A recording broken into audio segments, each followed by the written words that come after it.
Hey friends, welcome to the Swing My Heart podcast. Come join me, your host Nicole, for some hope-filled conversations about heartfelt entertainment that makes your heart swing. Hey Hearties, welcome to the Swing My Heart podcast. I'm your host Nicole, joined once again by my wonderful co-host Theresa to chat about When Calls the Heart, Season 11, Episode 9, Truth Be Told. It was written by Allie Devereaux and directed by Siobhan Devine. Rosemary's newspaper article creates waves when she questions Lucas's judgment. Allie discusses her birth father with Nathan. And Elizabeth realizes Jack is growing up. What were your hot takes on this episode? So I was telling you a little bit before we started recording, but Yes. I really felt like this episode was really perfectly timed because we've Yeah. had a lot of, very feel good, very, slow episodes, but this was like the emotions were running high, Yes. everyone was involved in some kind of drama, but I felt like that's what we needed this week. Yeah. So I appreciated it. I think it was good timing. I think so too. I agree with all you said. This was one of the best episodes of the season, in my opinion. For sure. And Kevin and Jada, as well as everyone else, killed it this week. Yes. But specifically Kevin and Jada. And Yes. I just got to mention, just really briefly, being a postable.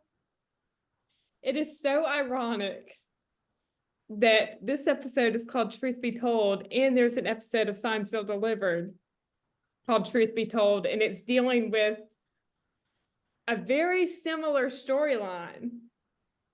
Because in Truth Be Told and Signed, Sealed, Delivered, that is when, spoilers for any parties who have not watched the show yet, Truth Be Told is the movie where Oliver's dad comes in, and he's not his biological father. And there's this whole storyline where Oliver is wrestling with, his identity, and I won't go into a lot of detail, but yes. Yeah, that's quite a coincidence. Yes. For sure. Yeah. It's pretty ironic, but still very cool too. But anyway, on to this episode of When Calls the Heart, Faith and Lily.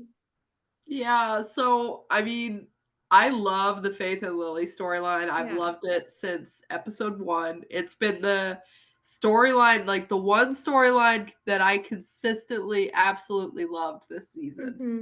And so it was really sad to see Faith, like dealing with these emotions. It was sad, but at the same time, I thought it really added to the, their little storyline that's happening right now. I loved the 2 talks that Faith had with Joseph.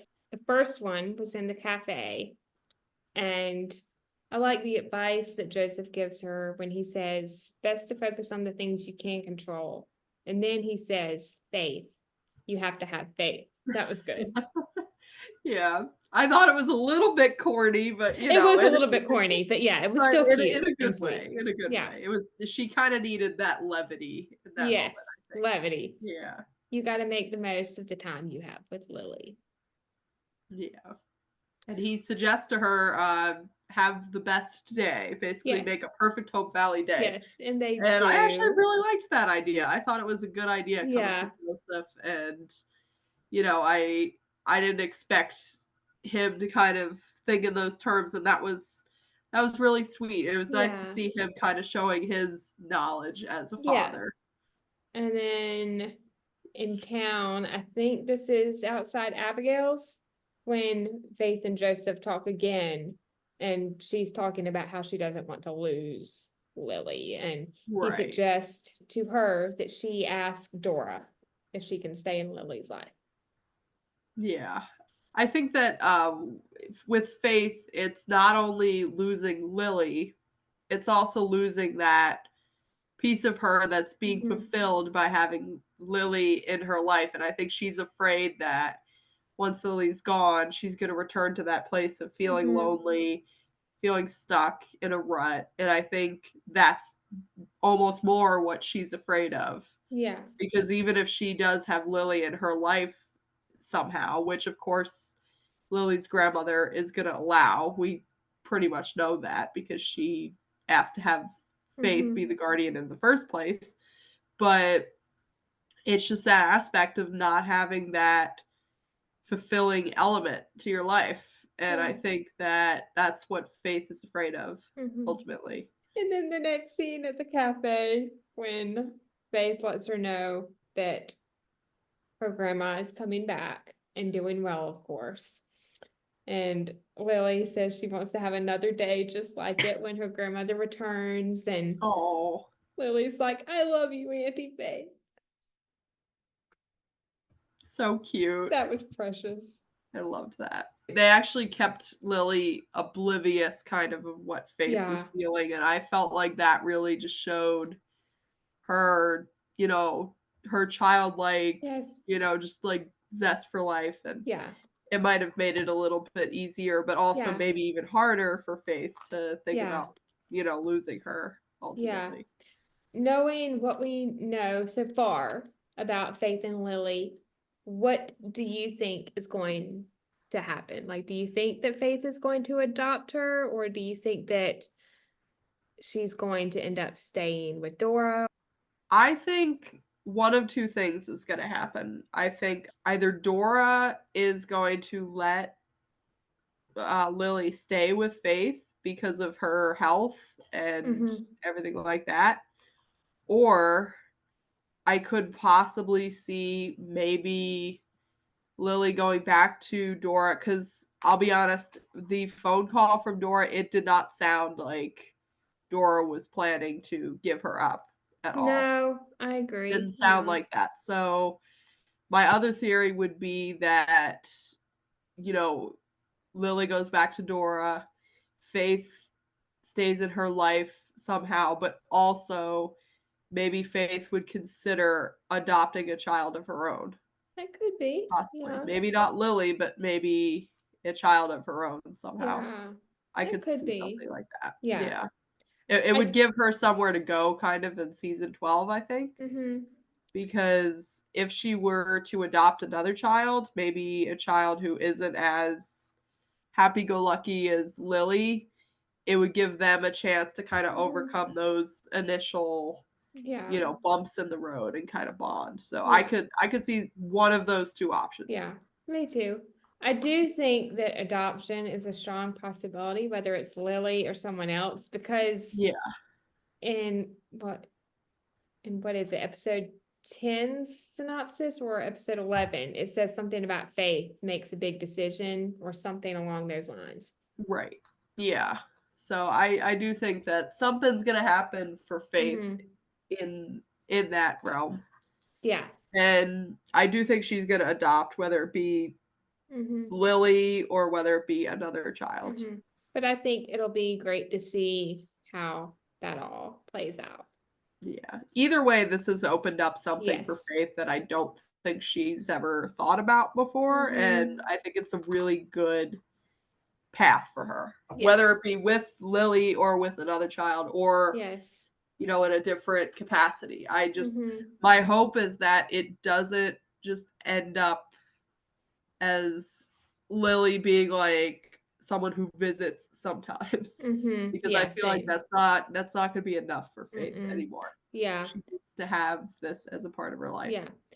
I do feel like there's going to be something that causes Lily to stay, because I can't imagine they wouldn't have Chloe not remaining the show. Yeah, I can't see unless they didn't anticipate people loving the storyline as much as they do.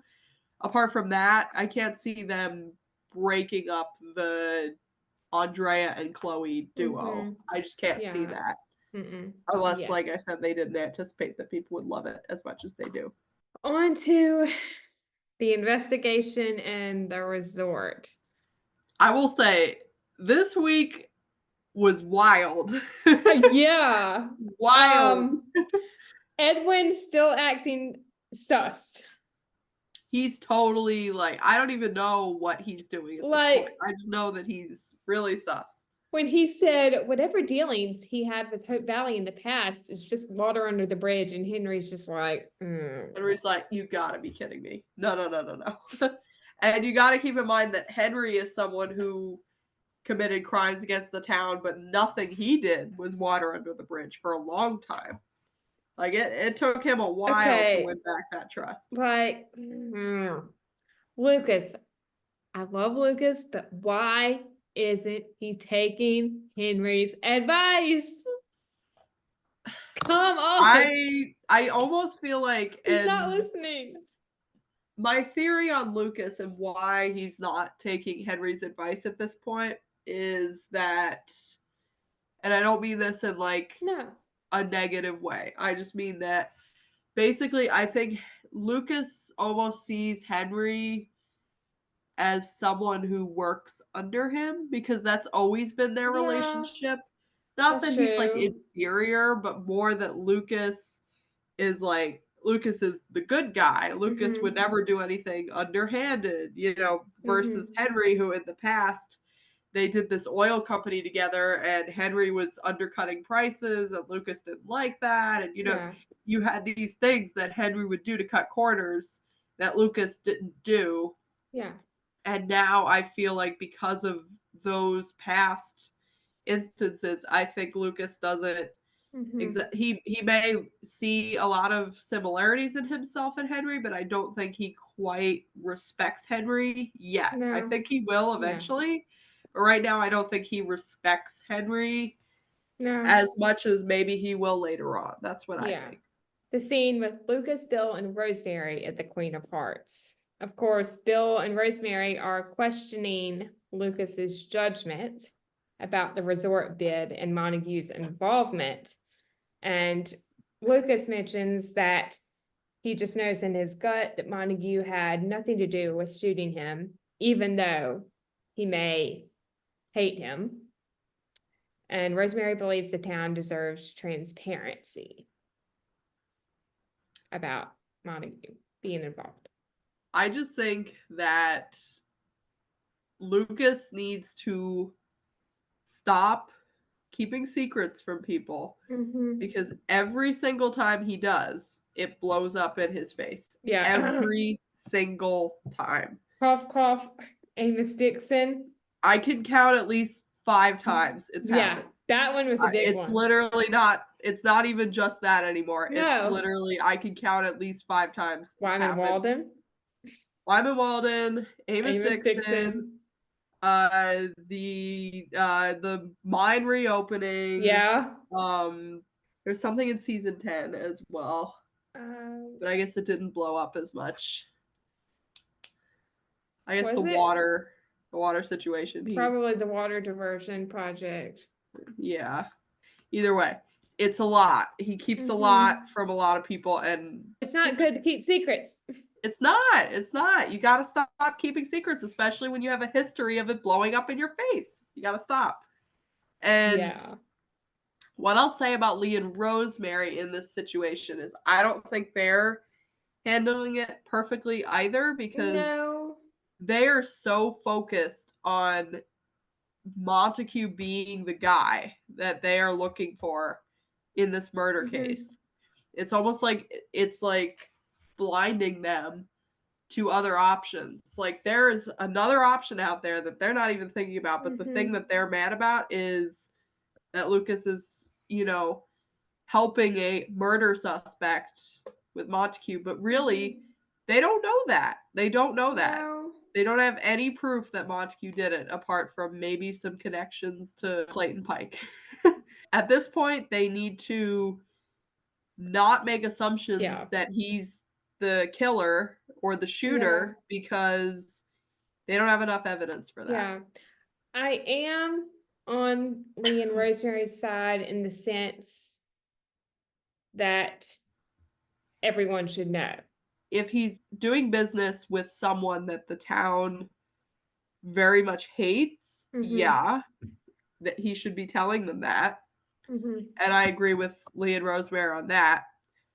there are some things later on that I might have different thoughts about, but we'll get to that. Yeah, in just a second. But yeah, I think at this point in the episode, Lee and Rosemary are right in that the people should know. And why don't we just go there? I have never, ever on this show since season 6 seen Lucas that mad. Yeah. And honestly, like, there's 2 different routes you can take with this. And I'll play a devil's advocate for a minute. If I were him, I'd be ripping mad too, because you think about it, Rosemary did the same exact thing in season 9 with the mine reopening. Yeah. Elizabeth told her, don't write about it.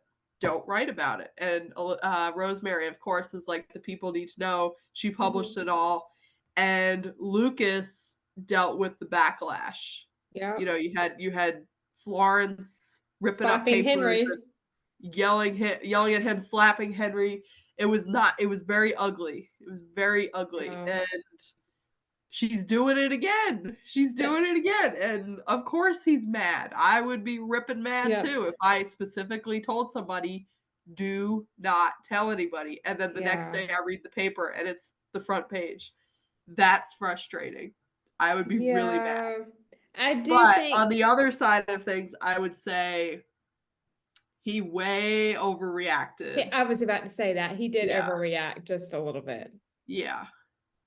I'd say he way overreacted. He made it personal with Lee's involvement. When Lee stood up, I was like, go Lee.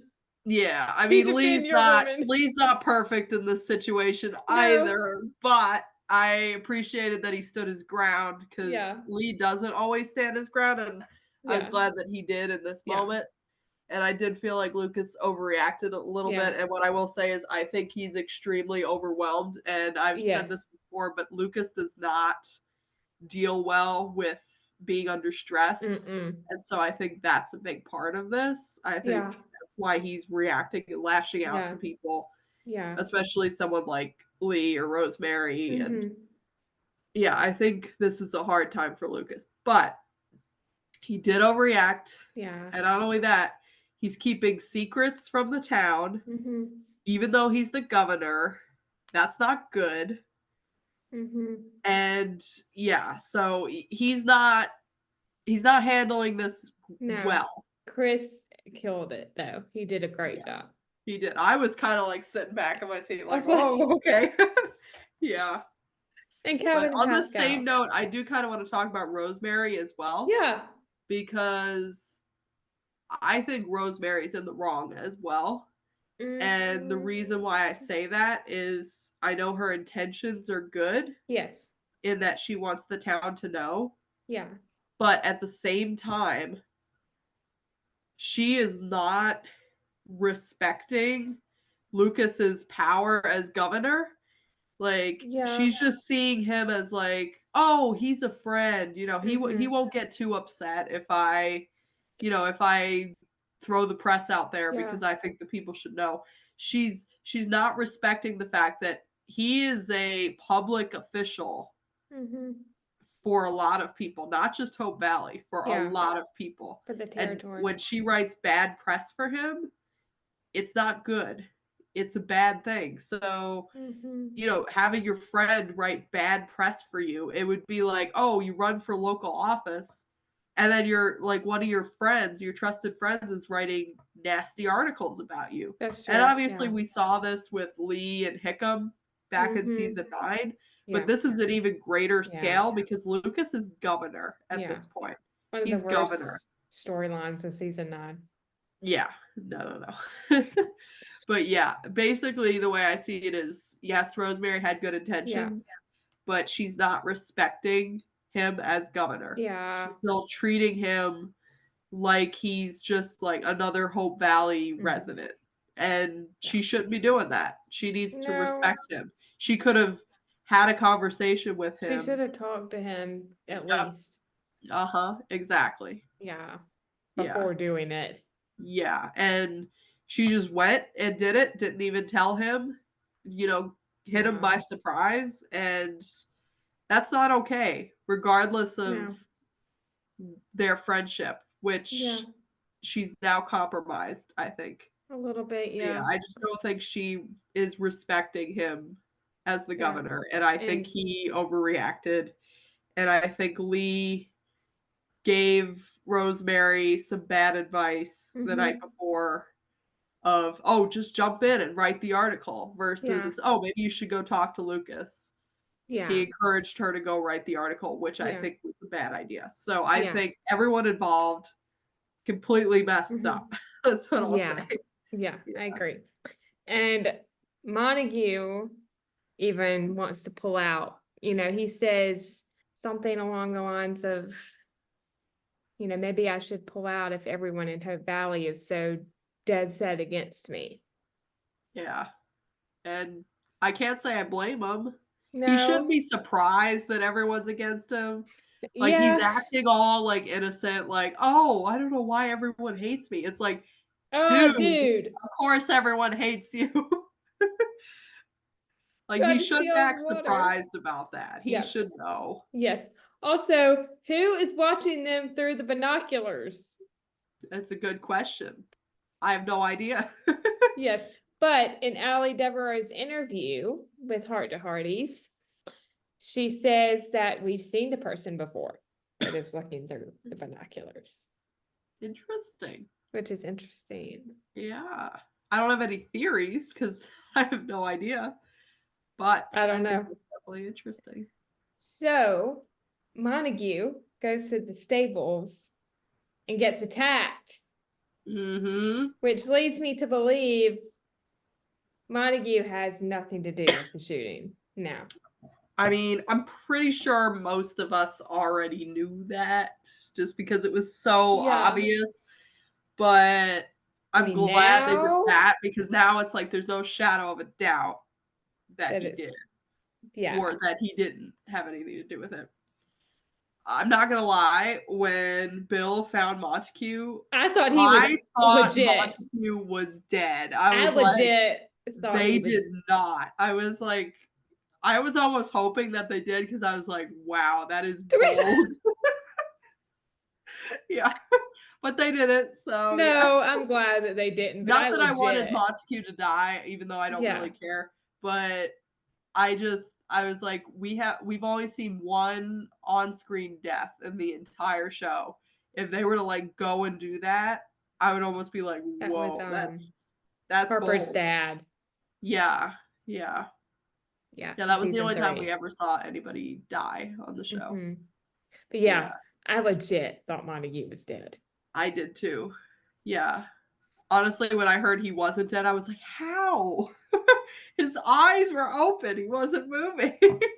I was like in slow-mo going through the scene, and I was trying to pick up on the face, but I couldn't do it. Yeah, honestly, they're doing a really good job of like hiding everything. Yeah, but the guy had the hat on again. Oh, the boiler hat. I really do think it's Amos Dixon. I don't think it's Amos Dixon necessarily doing all of the dirty work because we know Amos Dixon had a henchman that wore a hat all the time. Yeah, so I think it might be him, but I think Amos Dixon is behind it all. Yeah, I don't think Amos is the one that attacked Montague because the guy does not look like Amos at all. Yeah, no, I don't think so either. Yeah.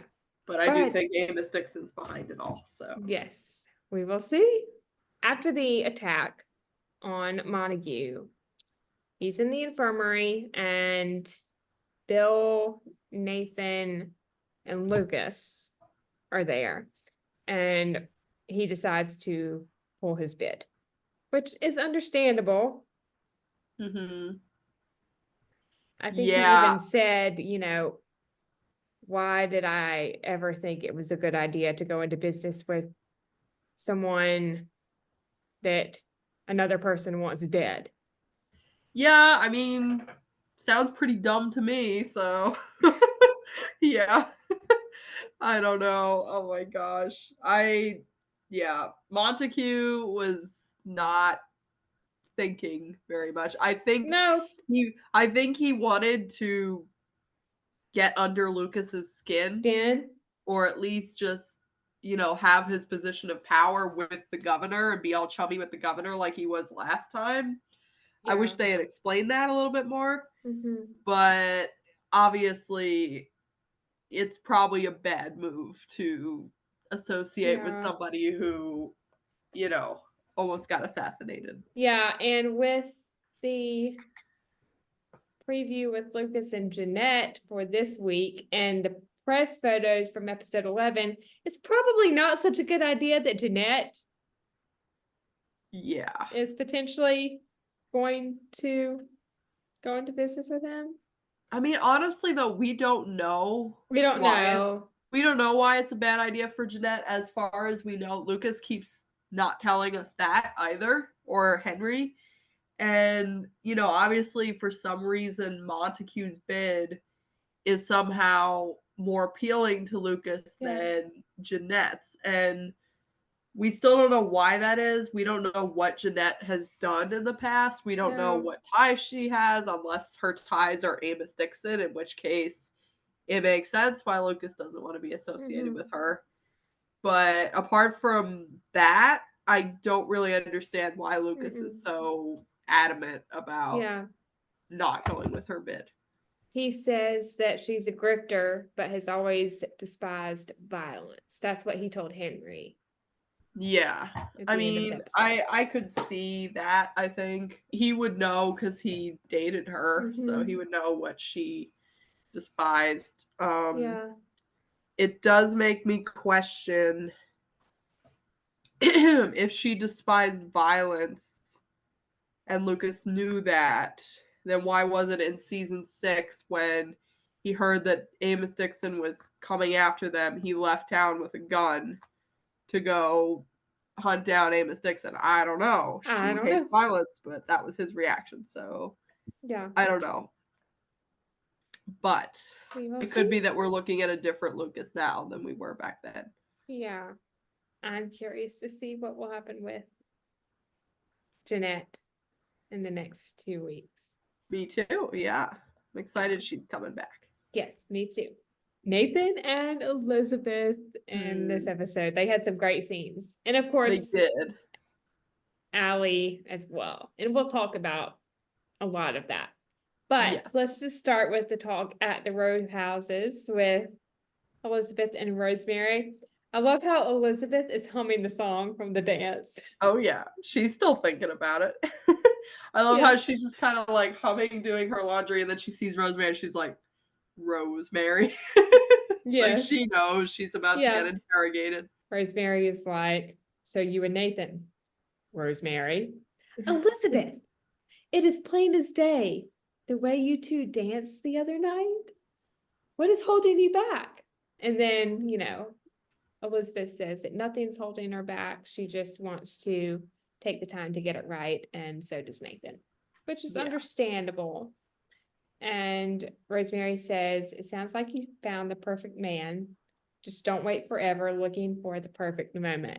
Now that line right there, I think that's foreshadowing.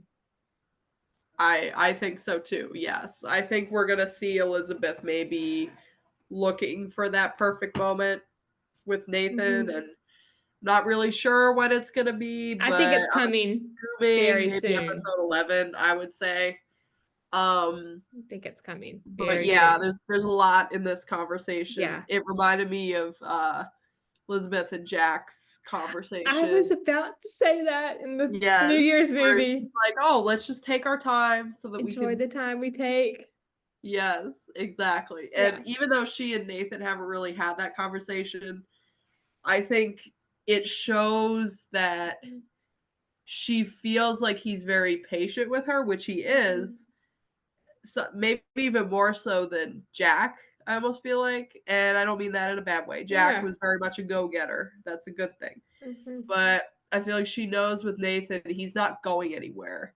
He's not going to abandon the relationship or call it quits. He's just going to wait for her for the right timing, because that's just how much he loves her. Yes. And I think that she knows that basically she's kind of defining the timing, and she wants to do it right because she knows there's a lot of baggage between them. So I think waiting for the right moment mindset is okay, but at the same time, I think she might be forced to move a little more quickly when things start to heat up. I So think it's coming very soon. yeah. Like, very soon. Yeah, because I don't think in the sense that Nathan's pulling away, it's more No. that outside circumstances are, you know, I would say, not threatening, but making things difficult for Nathan. And so I think she knows that she needs to be there for him in a way that maybe he wouldn't ask for, I Yeah. guess, if that I makes agree. any sense. Yeah. Yeah. The scene in the stables with Elizabeth, Jack, Nathan, and then Bill who comes in. Okay. Not gonna lie, I got a little emotional with the hi Mountie Nathan, hi Mountie Jack. Yeah, it's so cute. I love that's their thing, kind of, Yes. It's so cute. Although I do think he'll be calling him dad soon. Yeah. In Either time, this yeah. season or next season, I think it'll Yes. definitely happen. So yeah. Yes. Of course, Elizabeth and Jack came to visit Sergeant, and he wants to learn to ride, but Elizabeth is not thinking he's ready yet. And I love how Nathan says, I started on a horse about Sergeant size. Actually, I still got a scar on my knee from when I did something completely unrelated to riding. Oh my gosh. Probably a good thing he didn't tell that story. Probably would have terrified Elizabeth and Yeah. yeah. Well, we all know which story he's talking about. He's talking about The when he car was accident. 13 riding and then Oh, that one. Yeah. yeah. When he was 13 riding, fell off the horse, his foot was still stuck in the stirrup. Oh, and yeah, he that one. got I knocked around forgot a about lot. that one. Yeah. So Yeah. yeah, it sounds like that was a pretty bad accident. And it's probably for the best that he didn't tell that whole story. Yeah. And Bill comes in, and I love how his nickname for Jack is Jackaroo. Yeah. That's very, very Bill. Yes. Yeah.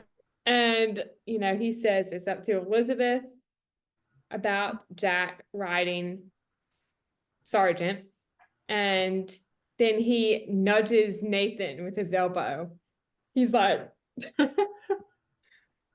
Yes. about, mothers know best. And Nathan says, that's what I always say, is that mothers know best. I love how Jack is just like, okay, it like instantly like listens. Yes. Because I think he respects what Nathan says, which is nice. Yes. Nathan and Allie, that first scene, when she's looking at the photo album. That was rough. Although I'm pretty sure every single scene between them in this episode is rough for different reasons. But I think this scene was different in that he got caught by surprise, I think. I don't think he knew that she heard him. So her suddenly bringing up Dylan, I don't think he was prepared mentally to answer the questions, and obviously maybe didn't field them as well as he could have. Yeah. It was a little bit more evasive, but also I think that's because he was caught by surprise. Yeah. And, he tried to change the subject, and she just kind of slams the photo album shut and then walks upstairs, and he's just kind of like, what is happening? Yes. Yeah.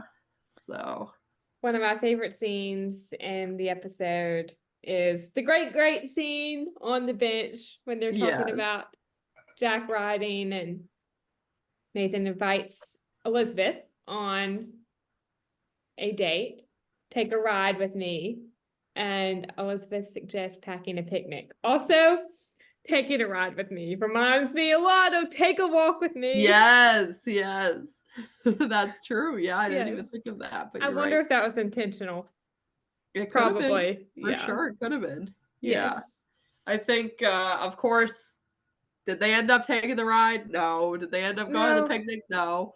But it's a nice thought. Yeah. Maybe it'll happen someday. I don't Maybe when know. they're married.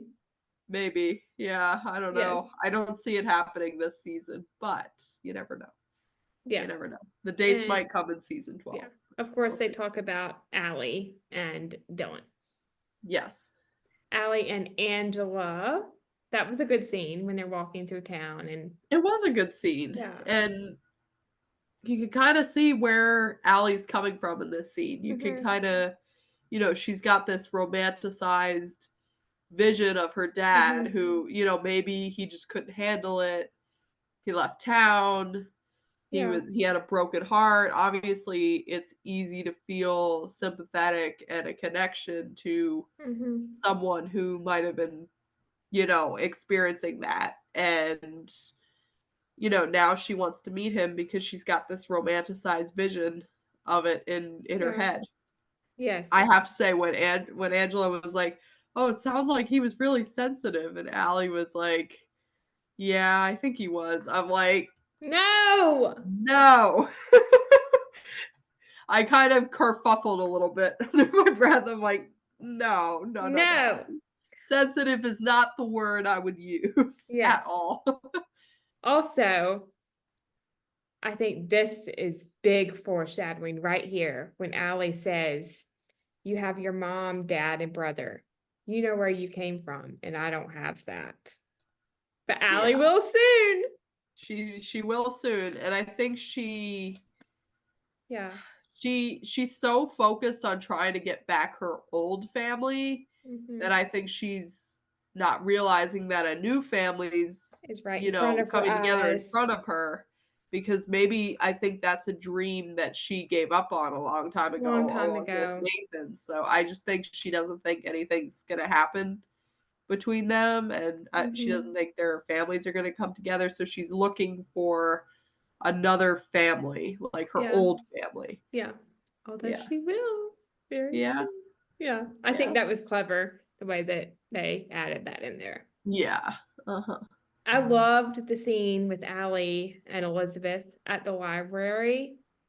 I Mhm. got a lot of mother-daughter vibes from that scene. Definitely. Yeah. I definitely think they're going to make a really really good, like duo kind of in that sense. Yeah. Cuz she listens to Elizabeth. She's able to talk with Elizabeth about a lot of things in a way that maybe she can't with Nathan all the time. But Yes. yeah. When Elizabeth says, "Your dad loves you so much," and then just don't shut your dad out. He only wants what's best for you. Right. Tears. Yeah. Yeah, and she actually said the same thing to Allie back when Archie was in town as well. Yeah, that's true. He's I like, remember "Yeah, that. just listen to your uncle. He knows what's going on." Yes. Yeah. Elizabeth, Jack, and Bill. I love how Bill, even though he should have asked, he got the pony without asking. Yeah. Cuz that's just what good godfathers do. Yes. Yeah. Yep. A pony named Pal. I love the name. Mhm. Yeah, I thought that was good, and I Yes. liked that little Jack kind of named him. Yeah. That was cute. Yeah. I love how Jack kind of steps between Bill and Elizabeth, and he's like, "A pony!"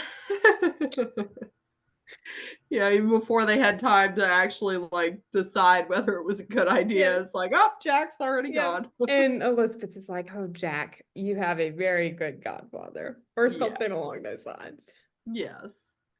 Bill totally wanted to do it, so. Yes. Also, I think in a way, Bill is matchmaking because he brought up Nathan helping with Oh, riding yeah, are you lessons too. kidding? Yes. He was so matchmaking in that moment. Yeah. He That already was very knows. funny. Yeah, he's like, "Oh, maybe Mountie Nathan could help." Oh, he Totally already knows. unnecessary, by the way, but yeah. Yes. This scene with Nathan and Allie, when she says Uncle Nathan, oh, my heart just broke. I know some people didn't pick up on it the first time. Immediately, the first time, I'm like, she did not. Oh my gosh. She called him Uncle Nathan, and then she said, "I bet my dad would understand," and like goes upstairs, and that's just like that's a low blow. I'm sorry, it's a low Mm-hmm. blow. Yes. Yeah, and I think the thing is like Allie obviously is going through a lot, and Mm-hmm. she's lashing out because of Mm-hmm. that, kind of like how Elizabeth lashed out a lot in season 8 Yeah. and hurt a lot of people. But the thing is that Allie is saying all of the things that she knows are going to hurt Nathan. Like Mm-hmm. she knows that that's going to hurt him. I haven't seen Nathan that upset since Elizabeth ran away from him in season 8, episode 2. Yeah. Yeah. Because you think about it, he and Elizabeth right now, they're still on very like undefined ground. They haven't had the defined the relationship talk. They're, she's still like taking it slow and sort of, I would say, holding back a little bit. And then you have Allie, who's, their relationship, it really feels to him like it's about to fall apart, Mm-hmm. like, so basically he just doesn't know where Mm-hmm. he's at or where he fits in. And we saw a little glimpse of this and a little setup of this at the very first episode of the season. Mm-hmm. He comes home from his trip and he kind of feels a little bit out of place with everybody. Yeah. And especially Allie, though. Like he feels Yes. distance from her, and you can really see him feeling that distance because you can see he's trying to like tread lightly so that he doesn't Yeah. burn the bridge. But Yeah. Porch scenes are becoming my new favorite thing for Nathan and Elizabeth. mm-hmm. All This their was a porch good scenes are one. the best. They're all good. Yes. And I love how Nathan doesn't accuse Elizabeth. He lets her explain herself before Mm-hmm. he gets angry, which he doesn't Right. get angry, of course. But I loved how that played out. Mm-hmm. Right. Yeah. Because he could have easily just been like, okay, I'm going to give her the cold shoulder and take Allie's word for it. Mm-hmm. But luckily, he knows enough to ask her, Mm-hmm. what actually happened, because I'm getting this side of the story and it's really making me upset. Mm-hmm. But if that's not true, then maybe we can work through this. And Elizabeth quickly puts his mind at ease. Yeah. I think it was a good conversation too. And just some of the points Nathan is explaining to her about Dylan and why he was there in Hope Valley in season 8, which was to extort money in exchange for custody of Allie, I think is what Mm-hmm. Nathan said. Right. And then, Nathan's all upset, and Elizabeth says, "Nothing can change the fact that you have been there for her every day of her life. That's love." And that was before he told her about Dylan. Yeah. And I love that she mentioned that, Yeah. because there have been a few times in the past where she has actually said things to him where she'll be like, "Oh, Allie really loves you.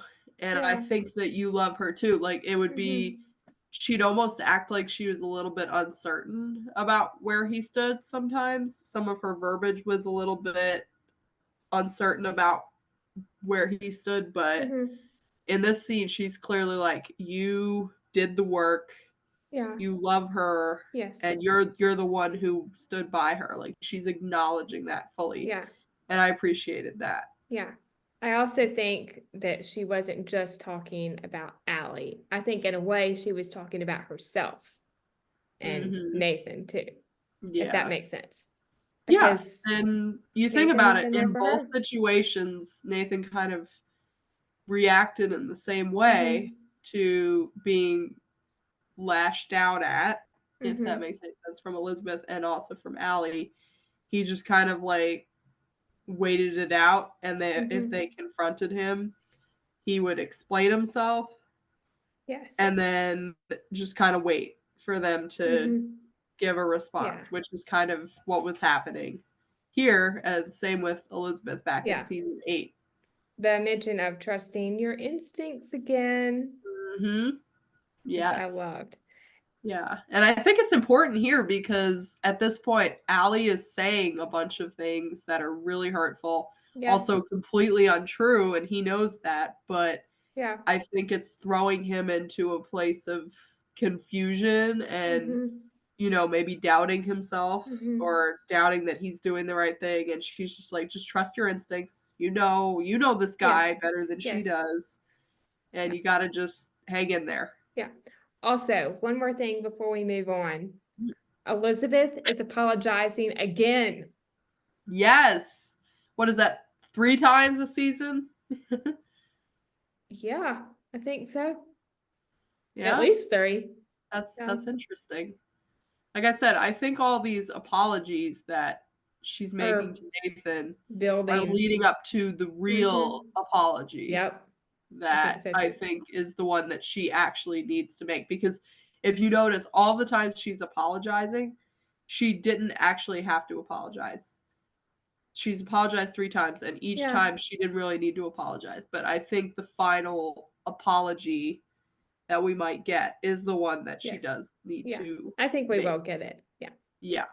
Nathan and Allie, and this is the scene when he partially tells her everything. Yeah. He doesn't tell her the full story. Yeah. But yeah, I think I know some people are like, oh, he's holding stuff back. And, obviously I was just accusing Lucas of keeping secrets. So I will say maybe he could have told her a little bit more. Yeah, but he is just trying to protect her too. Oh yeah, for sure. And I think he's trying to protect her.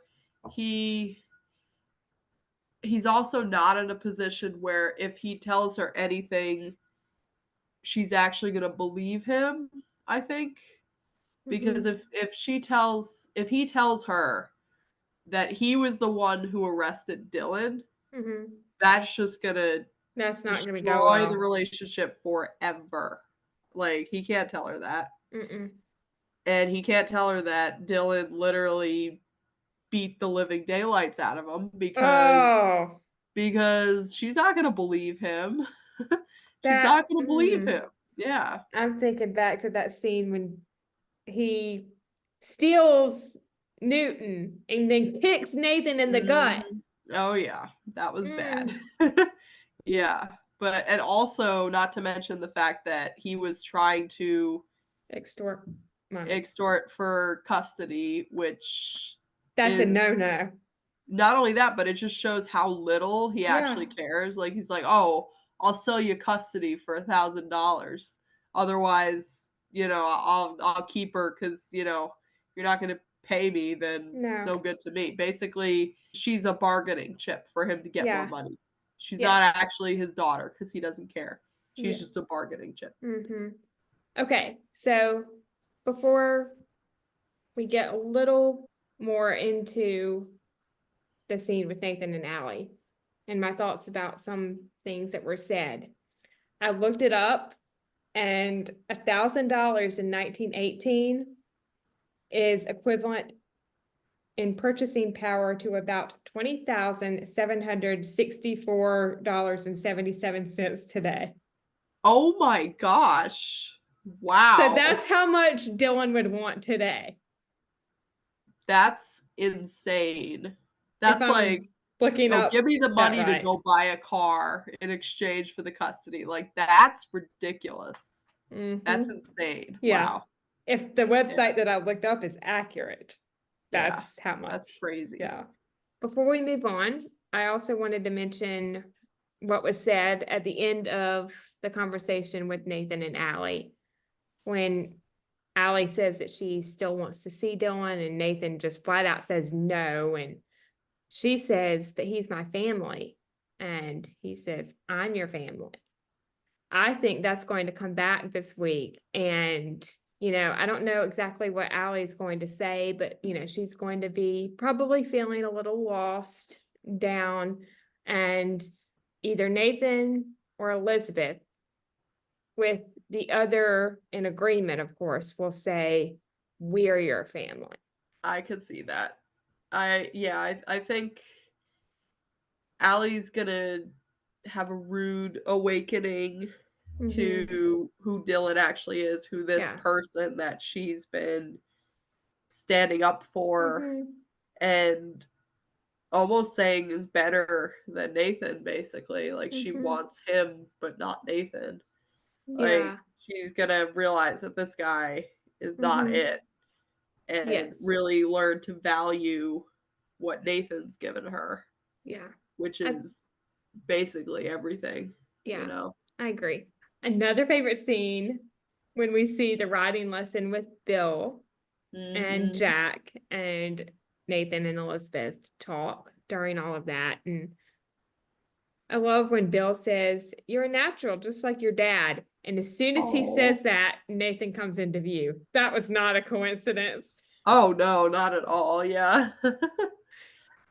And it's really sweet how touched Nathan is by Elizabeth wanting him to help with the writing lessons. Yeah, he's almost like in disbelief for a minute, and then he's like, I would love to. Like, it's Yes, so sweet. I love that. yes, it is. And then they talk about Allie, and he just looks so sad. He says, "I wish I knew how I could help her." And Elizabeth says, "Just be there for her. I think that's all you can do." Yeah. Because you think about it, he's just been trying to tell her what he thinks she can handle and trying to protect her, and none of it's working because she's so upset about everything. Yeah, And she's lashing out, and luckily he's not angry with her or taking it personally. Like, no, obviously it hurts, but he's not taking it personally. He knows that she's hurting, and hurt people hurt people. yeah, So, very true. you know, I think he's just upset that their relationship has hit this place, and he's worried it may not, either it may not go back to the way it was, or she's about to get even more hurt, Yeah, and which she there's nothing is. he can do about it. I think this was subtext and foreshadowing too, in a way. Nathan says they're ready for more than we think they are. So I've been told. And I think that's also talking about them, Yeah, I not think just Jack yeah, she's and definitely Allie. recalling what Nathan told her back in season 10 Yeah, about telling Jack about Jack Sr.'s death. I think it could also be a reference to Nathan and them. Elizabeth Yeah, fans out there who are like, we're ready for more than they think we yeah. are. And even them, I think that they're ready Oh too. yeah, for sure. I think so Yeah. too. Elizabeth, Allie, and Jack. I thought that was a cute scene when Mhm. they're walking down the road Yeah. in front of the row houses. And I love how enthusiastic Jack is as he's riding his Yes. toy pony. He's like, "Allie, I got a pony." She's like, "I see, Jack." That was really cute. Yeah. He's going through his pony phase right now. Yes. Yeah. And another good conversation between Elizabeth and Allie. And, Allie says, "I just wish my dad trusted me more. It's not that your dad doesn't trust you. He's just trying to protect you. The hardest part about being a parent is learning to let your child fly, even when it means they might fall." Yeah. I think it's actually to it's tough for me to see this scene and like feel warm and fuzzies with it because she's trying to get Elizabeth to side with her and say something Yes, that will validate her that's what and I give think her too. ammo basically against her dad, meaning Nathan. She Yeah, wants ammo from Elizabeth so that she can do what she wants. yeah, And that's what I think too. yeah, it's a classic kid Yeah, manipulating parent tactic, but luckily Elizabeth is treading very carefully, yeah, more carefully because she clearly used it against Nathan in the previous the, conversation. So she's treading carefully at this point. Yes. And I think she kind of has to, because Allie's in that mindset of, oh, I need to get Elizabeth to slip up so that I Yeah. have something on my side when Nathan tells me no, basically. Yeah, agreed. And then she goes to the mercantile and she calls Grantville Prison. Yeah. I say at the beginning of the season, I said that I think the Canfields Yes, you did. calling their Uncle Jacob is going to inspire Allie to do the same thing with her dad. And sure Yes, you enough, did. this is what happened. That's a check for you. Finally, got one check mark. That's great. And another check for me because I agreed with you. Yes. So we both get a new check mark. Yes. Another thing off the checklist. Yes. What will we get this week? Who knows? Yes, and why don't we just talk about this week? Allie goes to Granville Prison to see Dylan. Now, how do you think this is going to turn out? Do you think Dylan is going to deny visitation, or she will get to see Dylan and we won't actually see it on screen? I think the second option is what's going to happen, because first of all, we know the actor of Dylan is not going to be in the episode. Yeah, he's not in the episode. Also, I think it would be very, very tough to stage a conversation like that would reveal the whole truth to Allie in the span of 40 minutes. I just don't think it's possible. I think it's going to be something that she goes in, we don't see the conversation, that she comes out very upset, devastated, and I think Nathan and Elizabeth are going to be waiting for her when she comes out, and she's just going to be devastated about what she heard in the prison. Harry made a good point on Honest to Goodness today when we were recording for this episode, and she believes it's going to be the second way too, because she thinks it will give closure to that storyline for Allie. Like it'll give her closure, because until she actually sees him, it wouldn't be closure. Yeah. That's another thing. She has to see him. It has to come from his own mouth, basically. Anything he feels about her, like all of like the he doesn't care, all the indifference, it needs to come from him. She needs to see it firsthand. She can't just be told like, oh, he didn't want to see you or whatever. It's got to be a little bit more than that. Yes. She needs to actually see him and hear it from him. Yeah. I think. I agree. Yeah. We're getting a family dinner and I couldn't be more excited.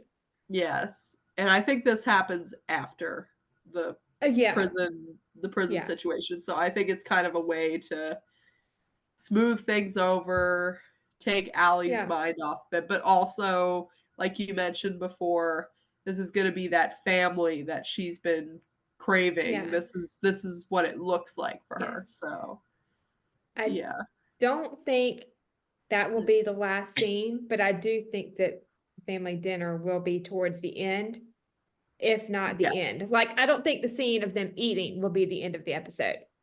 Yeah.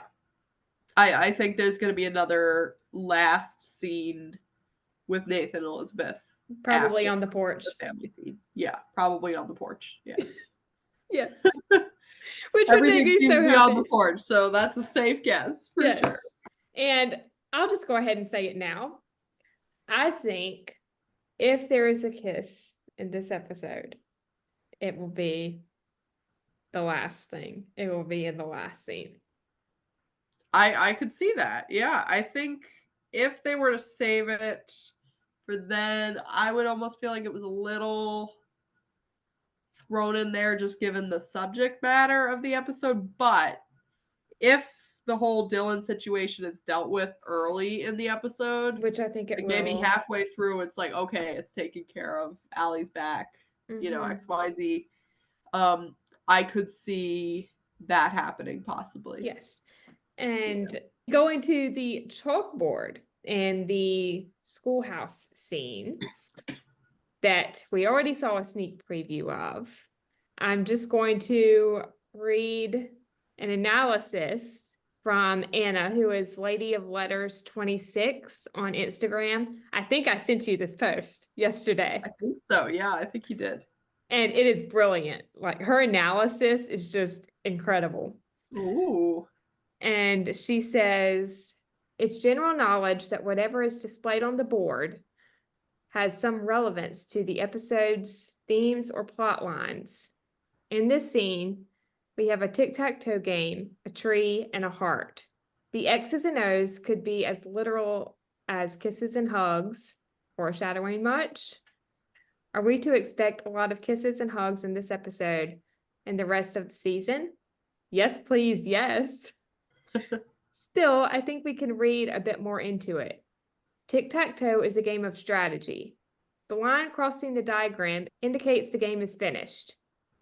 When you stop playing games in life or love, you have everything to gain because you're facing everything for what it is.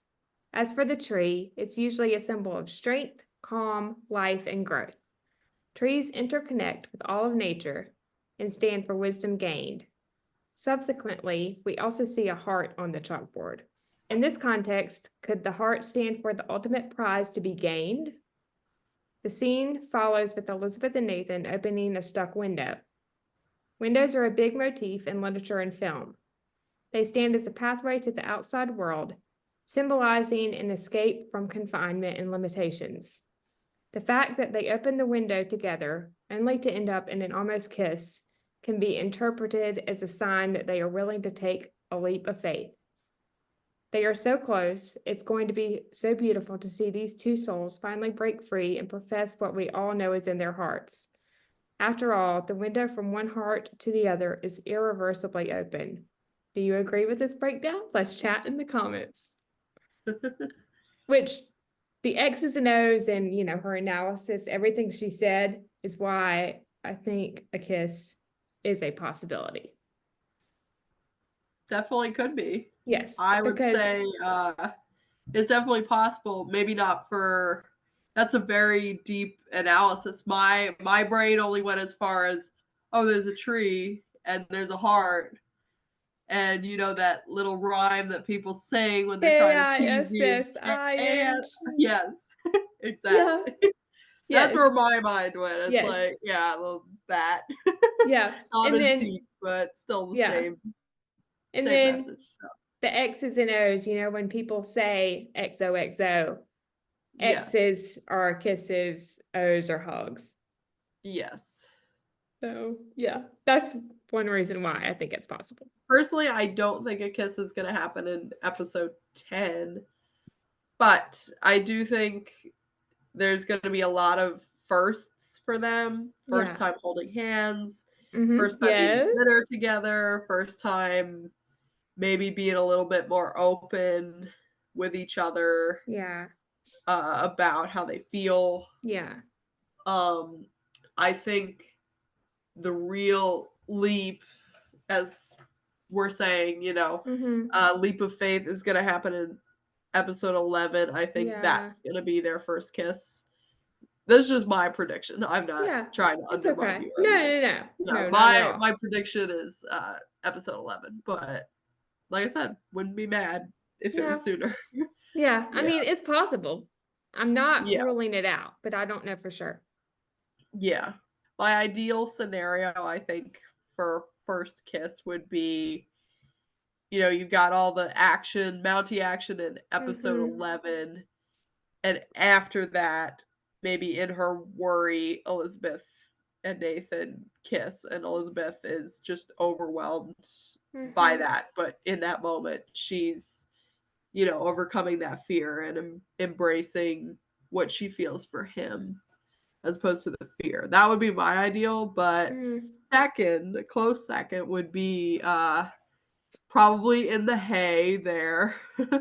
I would say that would probably be, I think that would be a pretty, interesting first kiss, I would say. Yeah. I'm really excited for the hand-holding scene and just to see Elizabeth support Nathan. Yeah, I love that little snippet that we got of that scene because you know, you have Rosemary telling her Nathan needs you as much as Allie does, and I don't think Elizabeth's ever been in that mindset before, Mm-mm. because it has always before this, it's always been Allie first, Allie first. You Yeah. know, like everything, all the worry I feel, all the interest I Yeah. take, it's always about Allie first. And I do think Yes. that was kind of a defense mechanism for her. Mm-hmm. You know, it gave her a reason to be a part of their lives, Yeah. was her interest in Allie. But I think at Yes. this point, that mindset is shifting. Mm-hmm. Yeah. It's shifting so that maybe Allie isn't even number one in this situation of Mm-hmm. who you should be supporting. Maybe Yes. Nathan's number one in this situation. Yeah. I And think that's a shift for her because it's something she hasn't really done yeah. before. And before we start to wrap up, just a few things. Amanda Wong's interview with our friends Sarah and Julie from last week. She said a couple of interesting things. Now, I haven't finished watching the interview, but what I've seen so far and what I've read from Stephanie's whiteboard, shout out to Stephanie if you're listening, and go check out her blog and whiteboard if you haven't already. The link is in her bio on Instagram at Stephanie Heart in Motion. But Amanda, one of the things she says was that she had input on the food for the dinner date in episode 6, and a lot of the budget was spent on that set, which makes me wonder if they were the ones getting married, then why would they be spending all the budget on the date set? That part confuses me for sure because you would think the budget would be spent on the wedding. Yes. Like, look at Jesse and Clara's wedding. Look at Ned and Florence's Jack wedding. and Look at Elizabeth. Jack and Elizabeth's wedding. It was literally like decked out to the nines. Yeah. Like, it was insane. And if that's not what's happening for Hickam and May's possible wedding here in season 11, it doesn't make sense to me, but it could be. Maybe they're not the ones getting married. You never know. Now, I don't want to say for sure, but I'm feeling like it's not them. Yeah. Especially since we've also not seen them together in 3 weeks. Which I think would make it even more frustrating if it was them. It'd be like, come on. We didn't even see them for like a month. Yeah. And how could we be invested? We never see them. They're never around. No. They're never together. I love them, but I just don't see it. And especially because Amanda also mentioned that they will have some problems ahead, which if they're going to have some problems ahead and there's only 3 episodes left, that just doesn't leave time for them to solve all the problems, get engaged, plan a wedding, have the wedding. Right. And, you know, we already know that Nathan and Elizabeth do not have problems ahead. They don't. No, they've been checking all the boxes. Yeah, they're past the problem phase. They're communicating, they're talking, they're having deeper conversations, which was a concern earlier this season. They're back at that point again. They've restored that friendship that they had in season 10. And they're just not at a point where they're going to run into any issues. Like, it's just not going to happen, at least not at this point in their season 11 arc. So to me, if Hickam and May get married, I think it would be a poor choice story-wise because we are not invested in them because we haven't seen them for a month. We've seen maybe one scene of relationship development, and that was their beautiful date scene, which I absolutely loved. Yeah. But that was it. That was all we got. And if that's all we're getting, that's not enough. Even Leah and Rosemary, who, you know, got engaged and married and had their first kiss all in the same season, even though that happened really fast, we still got a lot of significant scenes of character development there. We've gotten one with Hickam and May. Yeah, we've gotten one. And that's not enough. And I know I've said this week after week, and Mhm. honestly, unfortunately, I still believe it. I think they're the ones getting married. It's gonna annoy me if they are. I still think it's gonna be them. Not because I don't want Nathan and Elizabeth to get married. I just think it's just gonna be, the way I see it is, I think the show, they wanted to throw in a wedding to make everybody happy. And they were like, oh, why not Hickam and May? Because they're dating. But, I don't think that's a good enough reason. And if it is them, I'm going to be kind of a little bit frustrated. But, I totally see what you're saying, but yeah. I definitely I don't want disagree. to ruffle any feathers out No. there. But I will say, I just want to mentally prepare everybody in case that's the route they're going. Just be prepared, because I know it doesn't look like it could be Hickam and May, but it still could. Up until episode 11, I would say we don't know for sure who it's going to be. So that's all I'll say on that. I do think it's big that Kevin and Aaron are doing press. I think that means something huge. I mean, that has never been done before. Not even with Dan when he was on the show. I'm so excited to see their press. They're always in New York anyway, so I'm just like, this is great. I can't wait to see them doing press. I'm just very excited. I think that's me too. Yeah. Do you have any more thoughts before we close things out? I would just say I'm very excited for the last 3 episodes. Yes, me too. It's going to be a great rest of the season, and I'm excited. Me too. All right, Hearties. Well, I think that wraps up our review of When Calls the Heart, Season 11, Episode 9. If you enjoyed this episode, you can like this video and share your thoughts about it and any predictions you may have for the remaining 3 episodes. If you want to stay up to date on all of our reviews for the rest of the season, you can subscribe to this channel and make sure to turn on the bell so you are alerted when new episodes come. Thank you so much for listening. We hope you have a great day or night wherever you are in the world, and we will see you next week. We love y'all. Bye. Bye.